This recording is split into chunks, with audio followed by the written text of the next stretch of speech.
Quran surah keempat ayat 17. Bismillahirrahmanirrahim.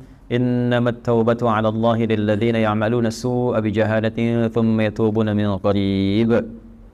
Faulaika yatubullahu 'alaihim wa kana Allahu 'aliman hakima. Kalau taubat mau benar itu, pertama ketika menyadari ada perbuatan salah, seketika bertobat. Saya ulang ya. Ketika menyadari ada perbuatan salah, seketika apa? Bertobat. Karena kesadaran tentang kesalahan itu bagian dari kasih sayang Allah yang mengantarkan seorang hamba pelaku maksiat untuk bertobat. Jadi sadar itu pengantar tobat. Pahami itu dulu ya. Pahami. Dan biasanya saking sayangnya Allah, orang yang pertama kali melakukan salah itu langsung diberikan getaran pada jiwanya untuk merasakan kesalahan itu dan menilai bahwa itu salah. Nah, itu pengantar tobat. Kalau sedang ada itu cepat ambil, karena tandanya Allah masih sayang. Yang bahaya itu kalau melakukan salah nggak ada tanda itu bahaya. Tapi berdasar perjalanan waktu, kasih Allah itu masih ada. Keadilan Allah menjadikan sebelum dia wafat, ya sebelum nyawanya sampai di kerongkongan, akan ada selalu hidayah Allah itu sampai. Itu pertanda kedua. Di pertama dalam diri kita, kedua dari luar. Tiba-tiba dengar ceramah misalnya tentang taubat, kok bisa Anda dengar itu? Nah, itu pertanda kedua. Kalau mendengar yang demikian, cepat ambil.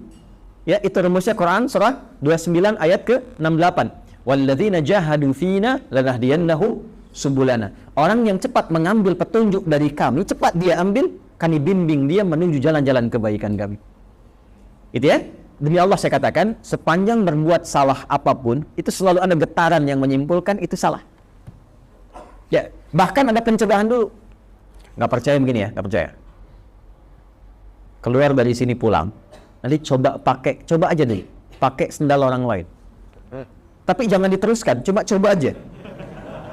Ya, jangan dipotong video saya. Cuma coba, jangan diteruskan. Itu begitu akan dipakai, pasti hati kecil mengatakan itu bukan punya kamu.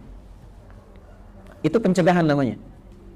Begitu dipakai, dipaksakan pakai, nanti di pertengahan ada rasa lagi, kamu salah. Nah, itulah pengantar taubat. Ikuti, kalau diikuti istighfar, astagfirullah, balik lagi. Dikembalikan pakai pada yang kita miliki. Itulah taubat. Ya? Jadi itu rumus pertama. Kalau sudah ada rumus pertama itu istighfari dulu. Sesali dan minta petunjuk kepada Allah untuk dikuatkan bertahan dalam jalan taubat itu. Tinggal nanti kadar maksiatnya apakah dia ringan, tengah-tengah, atau kadar maksiat berat. Kadar maksiat berat itu yang sudah jadi kebiasaan. Biasanya pada yang terakhir ini, mohon maaf, tidak seketika biasanya. Kecuali ada kejadian besar yang membuat dia bisa meninggalkan itu sama sekali. Ibunya diselang nafas yang terakhirnya. Nah, ibu sering mengingatkan kamu dalam keadaan sehat. Sekarang menjelang kematian pun yang ibu rasakan, ibu ingatkan lagi. Apakah dalam keadaan ibu yang sudah sekarat ini mengingatkan kamu belum mau tobat juga? Maka dengan keadaan apa lagi mesti ibu ingatkan engkau? Misal. Atau ibunya sudah meninggal, mengeluarkan wasiat, tulisan. Ya, diantaranya menasehati anaknya yang tidak pernah mau dengar untuk mendengar. Biasanya itu lebih kuat. Makanya disebut wasiat, pesan yang kuat, yang terasa lebih kuat dibandingkan dengan saat masih dalam keadaan sehat. Karena itu disebut dengan apa? Wasiat. Ya, wasiat itu bukan sekedar tentang harta. Ada wasiat terkait dengan kebaikan-kebaikan ibadah. Contoh Quran surah ke-2 ayat berapa? 133. Wasiat Nabi ya siapa? Yakub alaihi salam kepada anak-anaknya. Ya.